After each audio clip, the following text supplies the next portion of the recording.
G'day and welcome to the Grow a Small Business Podcast. I'm your host, Troy Truen. Each week, we speak with an owner who has grown a business with 5 to 30 team members to something bigger. Diving into their numbers and unearthing the pain they've experienced, we explore what they did to overcome each barrier and what they would do differently from day one. Let's get into it. Welcome everyone. Today I'm interviewing Chris de Bono from Meru Foods based in Launceston, Tasmania, about 220 kilometres north of where I'm based here in Hobart.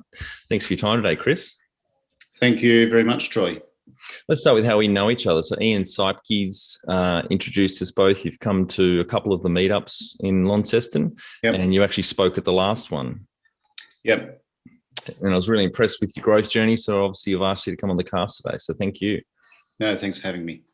Tell our audience a bit about your business, what it does and how it makes money. So we run a artisan miso manufacturing business and a few other Asian specialty ferments. The business model is we're the manufacturer. We use distributors to get it out to retailers. We do run an online store as well. And I think the drive behind that, rather than being sort of an online retailer, is rather just to make it available so that when we're doing our marketing, and touching everyone, when they can't get it at their local store, they can still find it somewhere, so that we still maintain that relevance when we're pushing that content out. And what kind of percentages would the online sales be? Online sales are pretty consistently around 10% for us, and we've found they're actually a really good predictor of how we're going to go in a particular month. So if we've got strong online sales, we're usually going to do a pretty strong month as well. So it's been really handy to find that trend. And you've got a lot of wholesale accounts as well as being listed in one of the two big national retailers? That's right, yeah. So primarily just distribution partners in each state. We do some direct wholesale, and we're working on sort of building up that national retailer presence as well. And for the Australians that want to sample the product, Woolworths is the main place, I guess, biggest distribution they could find it? Woolworths, we've got it in about 20 stores. We're ranged in a specialty project they've got. Our main distribution at the moment is through independent grocers. So independent health food stores and the smaller grocers is where we're primarily stocked. Right. You'll find us in some of the more prominent IGAs as well. And you've got two main product lines now, haven't you? Yeah, we do. We've got two brands running side by side. We've got the Meru Miso brand and the Umami Pantry brand. So the Meru Miso, we're taking that we're really focusing on the artisan produce focus there. So it is a higher priced product, but there's a lot more, sort of time and effort that goes into it to craft a really unique product.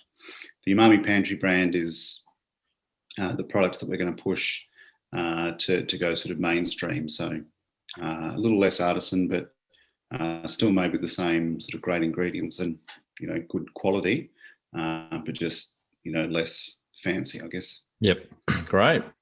And what was the rationale or reasoning behind? Because the latest line or brand you've only brought online in recent times, haven't you? Yeah, that's right. So we started the Meru Miso brand, and we got some traction with some of the leading restaurants in Australia really quickly, which was really pleasing, very humbling. So we capitalised on that, but as we're sort of scaling the business up and trying to grow that market and grow the number of doors that product is in, you reach a natural point in that independent grocery channel where you do need to look at the national retailers.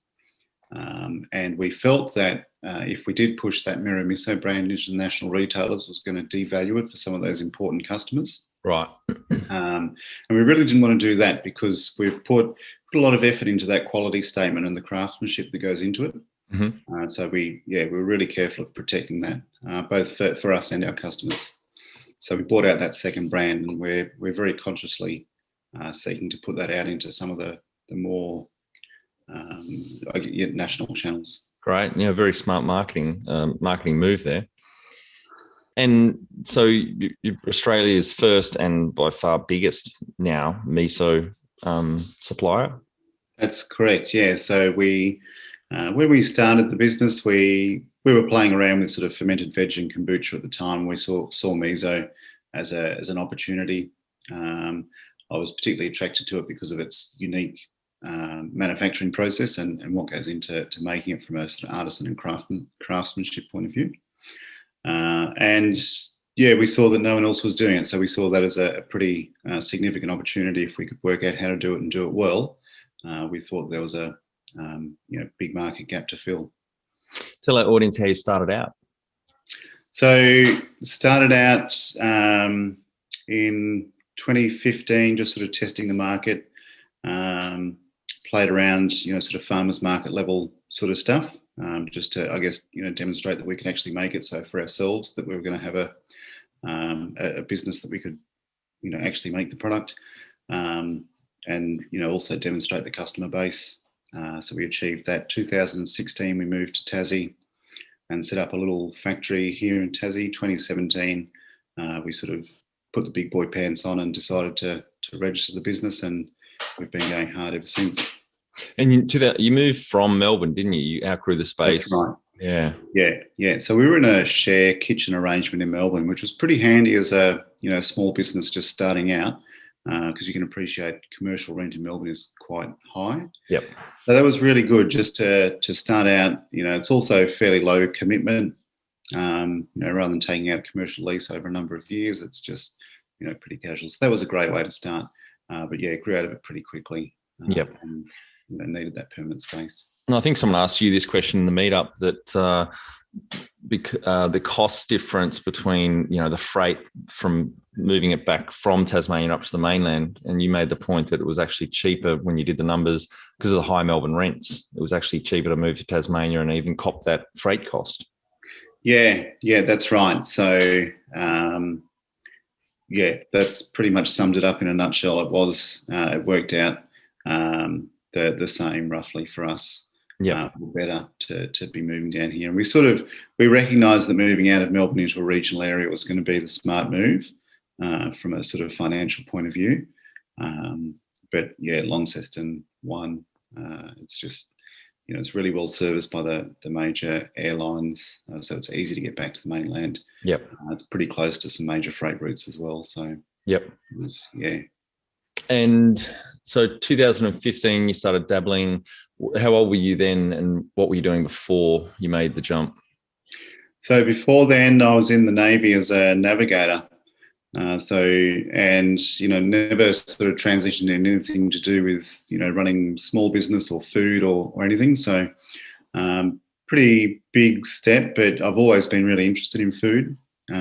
Certainly eat enough of it and drink enough wine. So, there was a bit of a synergy there to start with.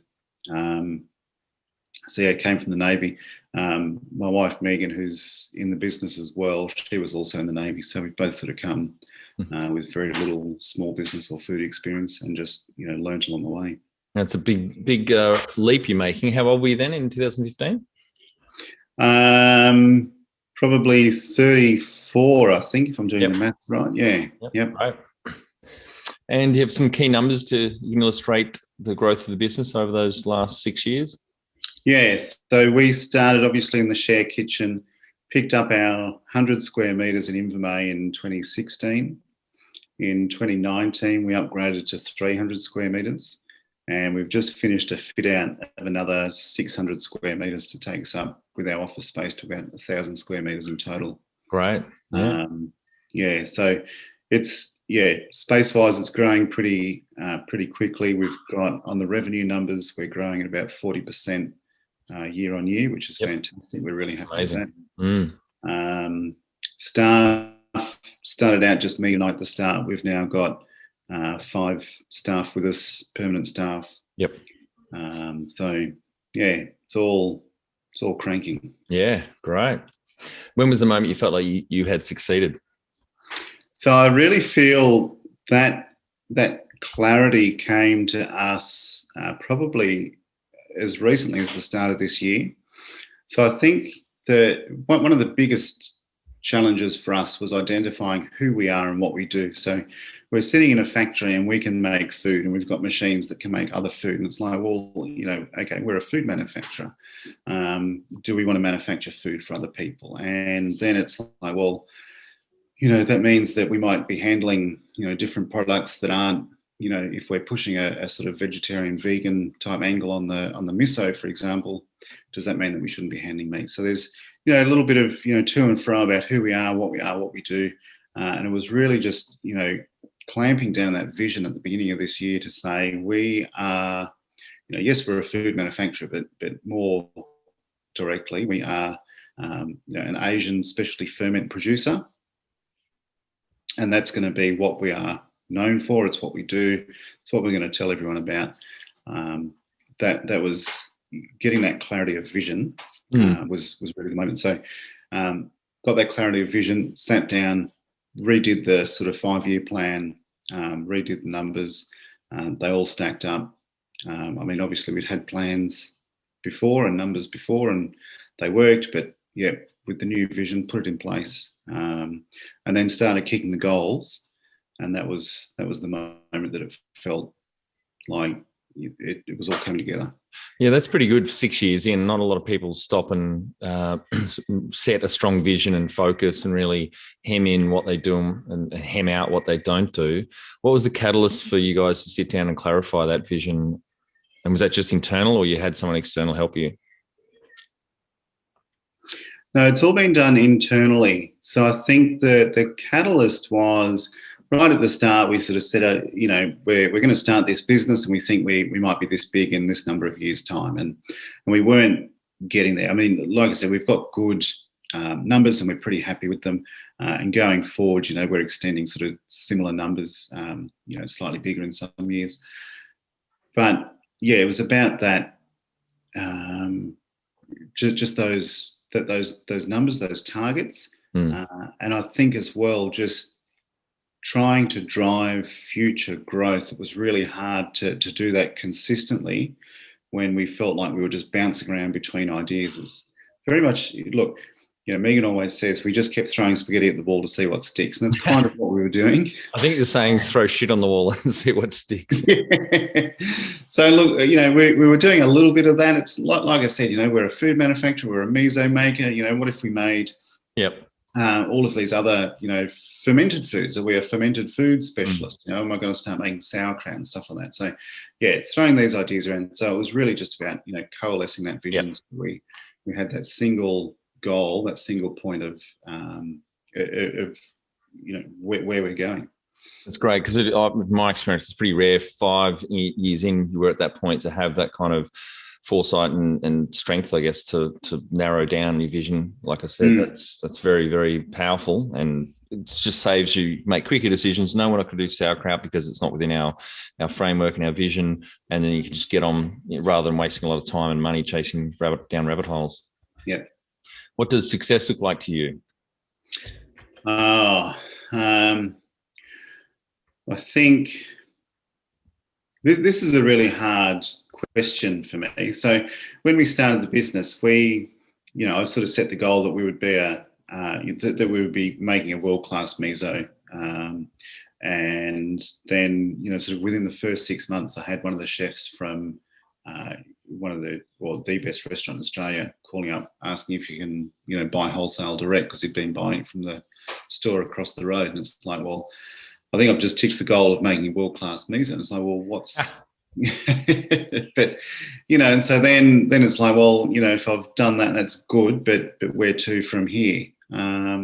So yeah, in that regard, I think success for me is being able to continue that quality statement as we continue to grow and expand and become not just a significant, we're the largest miso maker in Australia, but we're also pretty much the only one. So it's sort of like, it's easy to be the biggest, but it's like once we get to a size where we're, a considerable business with some, material revenues coming through. Don't get me wrong, we make good revenue at the moment, but getting to that significant size and still having that quality statement, that's going to be success.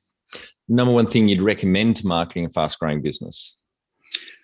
For us, it has just been about consistency. So two things. It's about getting on the platform that you know and understand and you're naturally on already, and consistency. Just get something out consistent and good quality, and just keep doing it. And that's how you get your message out. So we focus pretty heavily on Instagram because that's where Megan and I are pretty comfortable. I do a little bit of work on LinkedIn. We don't do a lot on Facebook because we don't spend time there naturally. Yep. I'm not a big TikToker. That's surprising, Chris. Yeah, I know. I threatened to do that. Megan said, "Oh, why don't you do marketing for a month?" And I said, "Good, I'll start a TikTok account." She said, "Don't worry about it." Yeah. What about it is? It's just consistency and stick with the platforms you know. Yes, yeah. And what about funding the business? Yeah, so we started, Megan and I sort of started the funding train, pretty standard, sort of small business growth story. Got family and friends involved. The 3 Fs, friends, families and fools. Yeah, that was probably the one of the scariest moments. I think the next scariest moment was we had the first angel investor who came in, and she was sort of in local business, and it was part of her job to go around meeting other small businesses, and she came across us and she was like, "Well, my husband and I want to invest." And that was, terrifying, the amount of money that we were all of a sudden responsible for. But, at the same time, there was a business case to accept it, and it made a lot of sense. So we did that. And we've continued to take small packets here and there for equity. And I think we feel like we're at a stage now where we've got a fair bit of sort of growth in the tank before we need to consider another sort of significant equity rounds. That's that's a good position for us to be in. Yeah, great. So no bank finance or grants to help out? Look, we've tapped into as many state government grants as we can. I think the state government down here in Tassie is pretty generous with what they do, which is fantastic. We're really enjoying the support we get from them. The business loans that they rolled out during the coronavirus, we tapped into that as well. Yep. So we've got a new packing line thanks to the state government that we're just about to commission. So great. And that's that's going to increase our packing efficiency initially, like while we're still learning to use it, probably by a factor of about 5. Awesome. Once we're pumping through and we're really confident with the equipment, we should sort of see 6 or 7 times improvement. So that's great, because then that frees us up to go and do more production stuff. Have you had a look at the federal modern manufacturing grant? Yeah, we have. I think the challenge for us at the moment is just getting a project big enough to fit their funding requirements. So there's a minimum, it's $100,000. I think you need to go for, isn't it? I think so. And then it's it's only 25 cents on the dollar for outright capital purchases. Got it. I think, which is the biggest sort of focus for us at the moment. Yep. Are you looking to export in the future at all? Yeah, we will.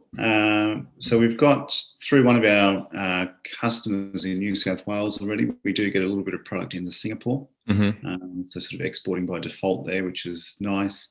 It is in the 5-year plan, sort of towards the end of that, to start doing some proper market research tours. So go in, a couple of weeks on the ground and work out who's who and what's going on. So it is a plan, but we're going to approach it fairly methodically. So I assume you've looked at the EMDG, Export Market Development Grant? Yeah. We'll definitely be tapping into that when we're ready. What about the federal export finance loan? Haven't looked at that one too much. Just at the moment. No. All right, great. As long as you're aware of it, because it's good to give you short-term 6 or 12-month bridging finance, basically, when you're exporting. That's great initiative. If you were to start up today with plenty of funding, would you go into your industry? Yes. Yeah, absolutely. Look, I think for me, my natural interest in food makes it a sensible choice, but I think there's there's so much going on, particularly in the sort of plant-based meat space. I think we're only just seeing the start of it. Some of the stuff that's coming out is still pretty ordinary. So I think there's a huge opportunity to create, new textures, new flavors. Try and reduce the number of artificial products that are in there. There's just, that whole space is just waiting to explode. Yeah, great. And can you outline the most stressful point in your small business growth journey so our audience can learn from it?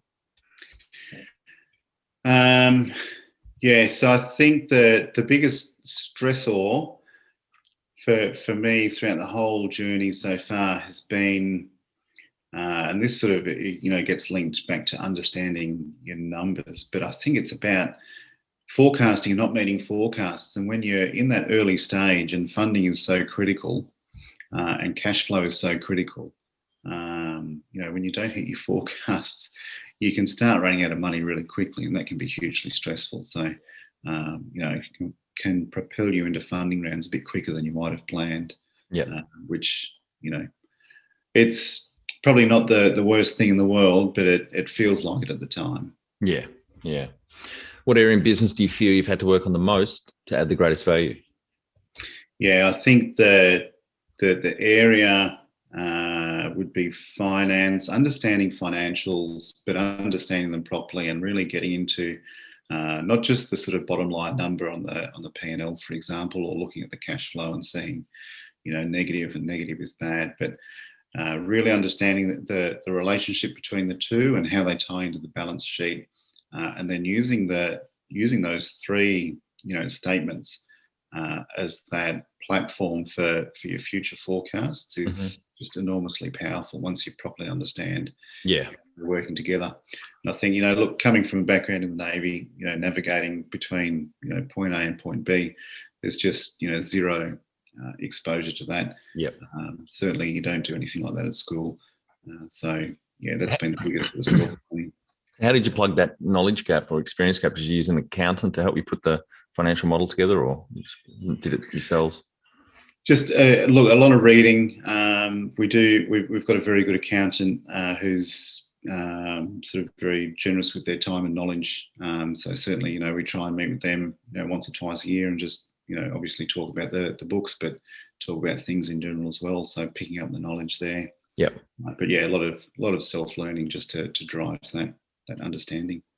What have you enjoyed the least about managing the fast growth? I don't think there's anything that I really don't enjoy, to be honest. So personally, I'm pretty sort of risk tolerant.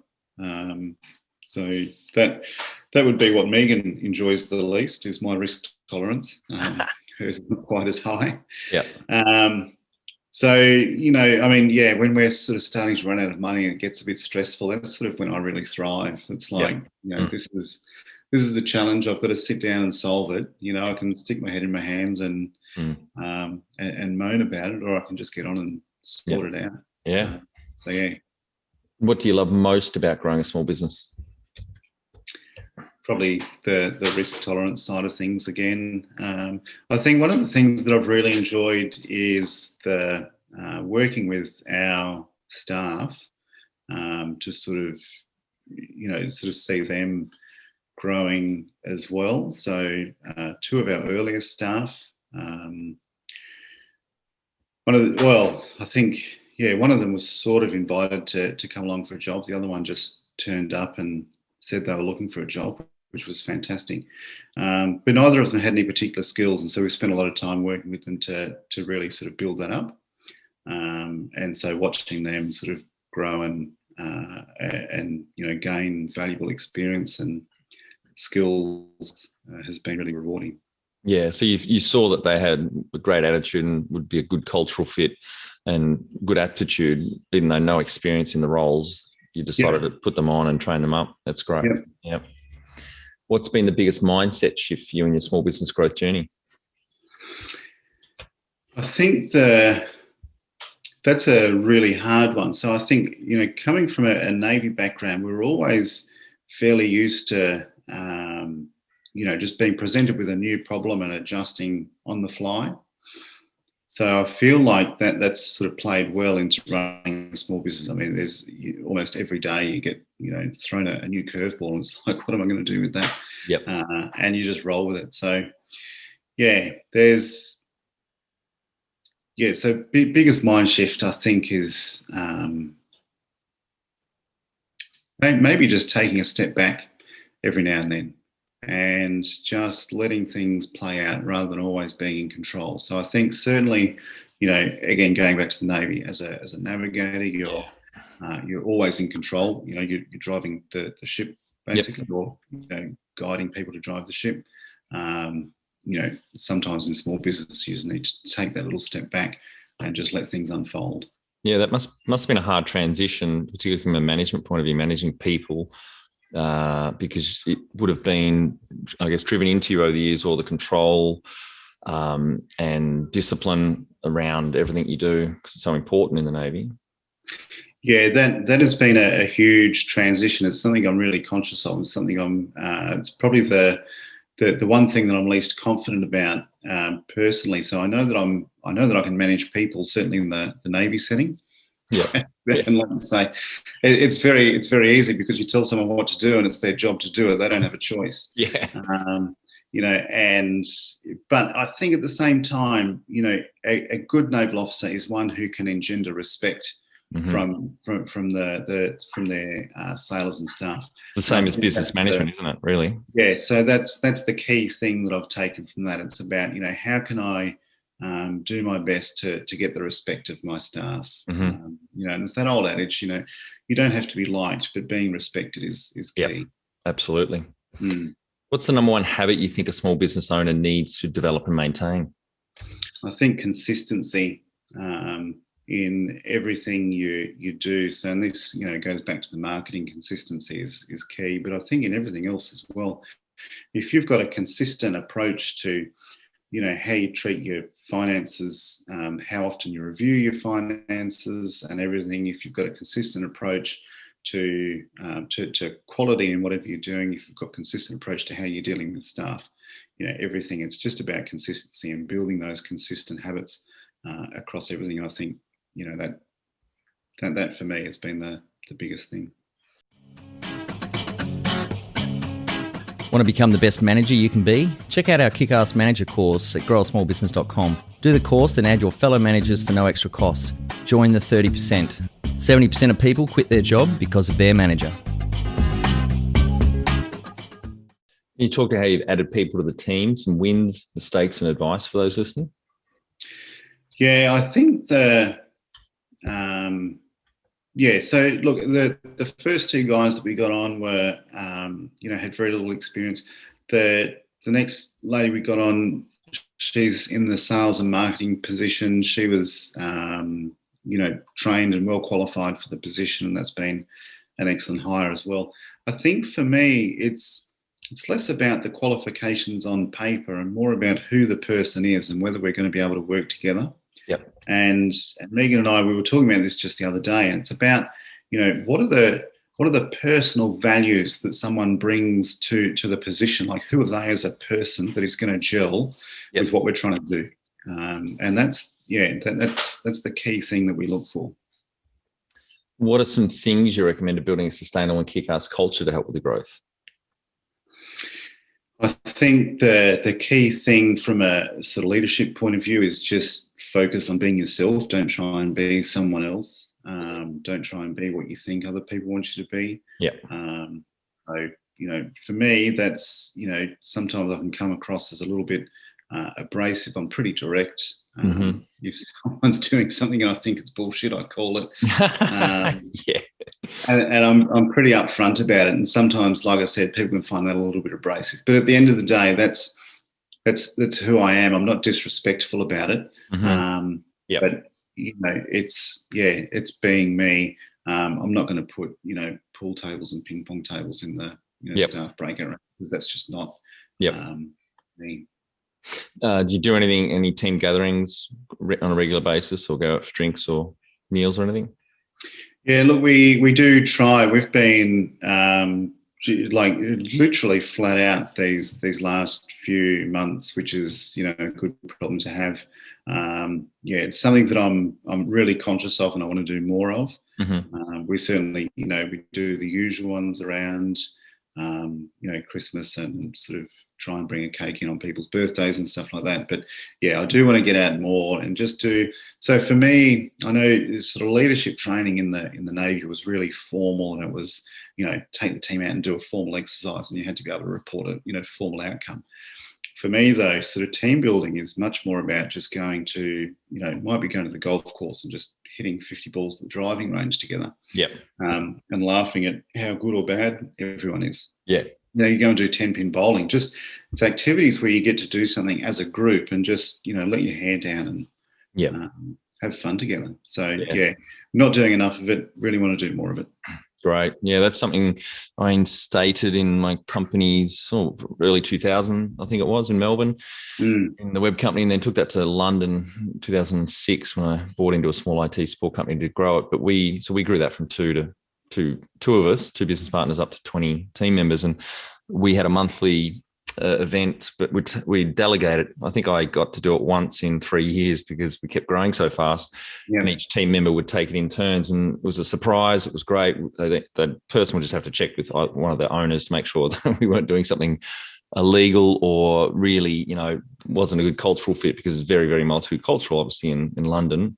Yep. So we did things like art classes in Hyde Park, did 10-pin bowling, as you mentioned before, croquet, cricket, museum visits. It was great. Ice skating. These things that people bring to those events that they enjoyed, that other team members got to see a different angle of them, and we could bring our partners along as well. So it was a really good way to get people out of their comfort zones and be talking, on a personal level, particularly when you're going through such fast growth and don't necessarily have a time to take a breath and socialize. So we made that a strong habit. Yeah. Tell our audience how you've handled balance. Probably sometimes not very well. I think up until maybe about 18 months ago, I was working, pretty much 7 days a week. And that gets pretty tiring when you do it for, a few years in a row. And I think Megan and I, we both almost sat each other down and said, this has got to stop. The business, yes, we've got to get it up and running and doing all the right things. But if one of us burns out, then what's the point? We sort of almost religiously now protect our weekends. Unless there's a really, really urgent thing happening. But 9 times out of 10, even something that feels really urgent, if we sit down and think about it, we can reschedule something on Monday and just pick it up, with the whole team anyway. It's a trap, I think, being a business owner, because you're so addicted to what you're doing. We love what we're doing. It's easy to just keep working. How did you handle that? Was that you took on a little bit more investment so you could add more resources, or you started saying no to things? How did you kind of cut that time out of having to work weekends? We pretty much just said no.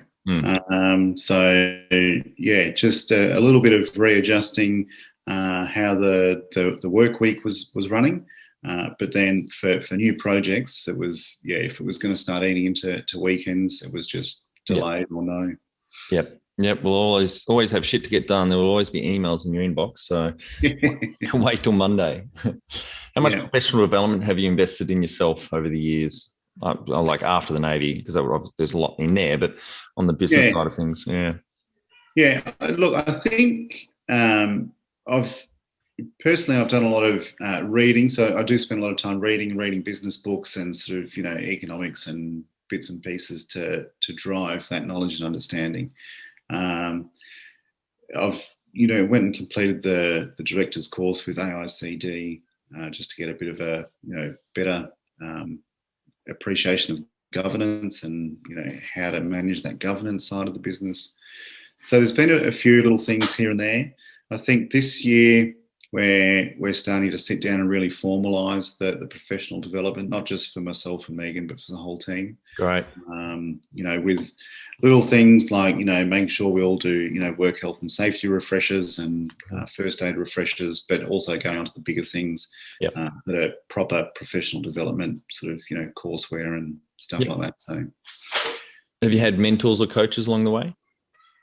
Informally. So I think we naturally seek out, I guess, other, business owners. We look for people, particularly locally, who have been successful, who are in, food and beverage, similar industries, and just sort of seek them out and try and, like grow a small business, find out where they're hanging out. Yep. And go and talk to them and pick their brains for knowledge. So we haven't ever done anything formal.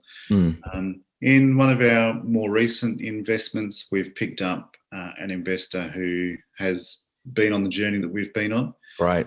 And so that's been excellent to have them in. So they sit on the board as well. That's smart money. Yeah, it's not just cash to grow. It's also that experience.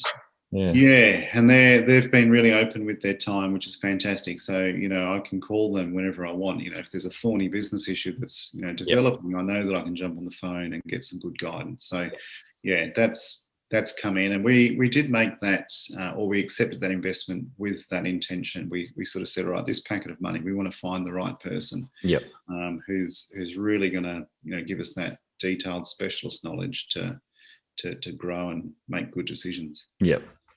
And do you have a board of directors or advisors? We do have a board of directors. So it's myself, Megan, and two of our principal investors. Mm-hmm. So we've got that. We meet sort of every 2 to 3 months. Just depends on what's happening. It's a little bit flexible. Yep. Depending on how much there is to talk about. Do you have a chair on that board? Yeah, I'm acting as the chair. Right. Yep. Yep. All right, Chris, one of our final 5 questions. What do you think is the hardest thing in growing a small business? I think to be honest, there are so many hard things. Maintaining focus can be really hard at times, particularly when the business starts to run away on you. And that can be in good and bad directions, so it can run away on a, negative cash flow, but it can also run away on, positive sales, and you're just running to keep up. So, maintaining focus, not getting distracted would be one of the hardest things. Favorite business book which has helped you the most? I think I read a lot of business books. I don't really have a favourite one. The one that I'm reading at the moment that I'm really enjoying is the 4DX. 4 Disciplines of Execution. It's amazing. Yes. And really relevant, particularly I think relevant for you guys as well. But, I love how they talk about lead measures, not focusing on lag measures, but you may not have got to that really part. important. Yeah. I think that was one of Stephen Covey's sons as one of the co-authors from memory.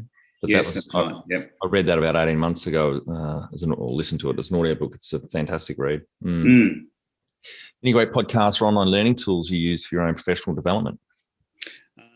I'm really enjoying listening to the Scott Galloway podcast at the moment.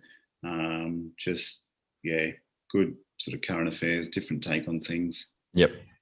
One tool you'd recommend to help grow a small business? One tool I think would be just surrounding yourself with the right team. So I think, they're going to be the best tools that you can access. So, get a good accountant who can help you understand your numbers. Get a good lawyer who's, not just going to write the document, but actually give you some advice. Yeah. Make sure that you're actually getting the best outcome. Totally agree. Final, my favorite question. What would you tell yourself on day one of starting out? Just do it. Just get on with it. I think, for a little while right at the start, there was so much umming and ahhing and planning and, write another document to justify it. And it's like, just I can get on with it. Yep. Yeah. Did you ever used to watch Red Dwarf? Yeah, a little while ago. Yeah, me too. But there's an episode there where Rimmer, who's the hologram, he's got this massive exam. I just talked about this the other day. One of the boards I sit on, a very expensive key hire we've just put on, just keeps delaying issuing his forecasts. And I recounted this episode to the CEO, and I said Rimmer would get up every day, plan all the study he was going to do for this major exam, And then the morning of the exam, he got up and realised he just hadn't done any study. He'd just been planning all the study that he should have been doing. So he started planning to resit the exam. Yeah, that's it. That's really good advice. Well, thanks for your time today, Chris. I think the audience get a lot of value out of what you shared with us, and a terrific journey for both you and Megan and the wider team. That's amazing growth, and yeah, keep it up. Thanks very much. Thanks for having me. No worries. That's it. Thanks for listening. Please leave a review in iTunes or whatever platform you listen to us on. It means more small business owners will find our cast and help people with their business growth journey.